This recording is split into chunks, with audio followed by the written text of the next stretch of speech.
ശ്രീധുവിന്റെ കൈ പിടിച്ച് കയ്യിൽ ഉമ്മ വെച്ചുകൊണ്ട് സിബിൻ കണ്ട സമയത്ത് ലാലേട്ടനും ചിരിച്ചുപോയി. ക്യാമറ ഫോക്കസ് ചെയ്തത് അർജുനെയും. അർജുൻ ഒരു കള്ള ചിരി ചിരിച്ചുകൊണ്ട് ഇരിക്കുന്നത് കൃത്യമായി ക്യാമറ ഫോക്കസ് ചെയ്ത് കാണിക്കുകയും ചെയ്തു. പക്ഷേ ശ്രീധു അവിടെ പ്രതികരിച്ചു. ഇത് കാണിക്കാനായിട്ട് എന്തിനെന്റെ കൈ പിടിച്ചു, എന്തിനിങ്ങനെയൊക്കെ ചെയ്തു, ഇത് വേണ്ടിയിരുന്നില്ല എന്ന് ശ്രീധു എഴുന്നേറ്റ് നിന്ന് അവിടെ പറഞ്ഞപ്പോൾ അവിടെ സിബിൻ പറഞ്ഞു സിസ്റ്ററെ പോലെയാണ് എന്ന് അവിടെ സിബിൻ പറഞ്ഞു.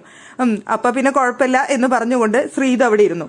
സംഭവം മറ്റൊന്നുമല്ല, അവിടെ ജാസ്മിന്റെയും ഗബ്രിയുടെയും കാര്യം ചോദിച്ചതാണ് ലാലേട്ടൻ സിബിന്റെ അടുത്ത്. അപ്പൊ സിബിൻ പറഞ്ഞതാണ്, ഞാൻ ഇവിടെ ഒരു സീൻ കണ്ടു, അവർ രണ്ടുപേരും കൈകോർത്ത് പിടിച്ചിരിക്കുകയാണ്. ആ സമയത്ത് ഗബ്രി കയറി ഉമ്മ വെക്കുന്നുണ്ട്.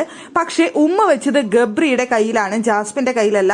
പക്ഷെ ക്യാമറയിലൂടെ നോക്കുമ്പോൾ പ്രേക്ഷകർ തെറ്റിദ്ധരിക്കും അത് ജാസ്മിന്റെ കയ്യിലാണ് ഉമ്മ വെച്ചതെന്ന്. അങ്ങനെ അവർ കബളിപ്പിക്കുകയാണ് എന്ന് കാണിക്കാൻ വേണ്ടിയാണ് ശ്രീധുവിന്റെ കൈ പിടിച്ച് ഉമ്മ വെച്ചത്. പക്ഷെ അതൊരു കോമഡി ആയിട്ട് ലാലേട്ടൻ ചിരിക്കുകയും അവിടെ ചോദിക്കുകയും ചെയ്തു. ശ്രീധു ആണെങ്കിൽ പെട്ടെന്ന് കയറി റിയാക്ട് ചെയ്തു. എന്റെ കൈ പിടിച്ച് അതങ്ങനെ സീൻ കാണിക്കേണ്ട ആവശ്യമില്ലായിരുന്നു, എന്തിനിങ്ങനെ കാണിച്ചു എന്നുള്ള തരത്തിൽ ശ്രീധു അവിടെ റിയാക്ട് ചെയ്തു. പക്ഷേ അതിൽ ഏറ്റവും വലിയ കോമഡി ആയി തോന്നിയത് അവിടെ അർജുനെ എടുത്ത് കാണിച്ചപ്പോഴാണ്. അർജുനെ എടുത്ത് കാണിച്ച് ക്യാമറ ഫോക്കസ് ചെയ്തുകൊണ്ട് അർജുന്റെ ഫേസ് ആയിരുന്നു അവിടെ കാണിച്ചത്. എന്തായാലും സിബിൻ ചെയ്ത ആക്ട് അവിടെ അർജുനെയും അത്രയും ഇഷ്ടപ്പെട്ടിട്ടില്ല എന്ന് അർജുന്റെ ഫേസ് കണ്ട സമയത്ത് നമുക്ക് തോന്നി. അത് ലാലേട്ടനും തോന്നി. ലാലേട്ടനും നിന്ന് ചിരിക്കുന്നുണ്ടായിരുന്നു.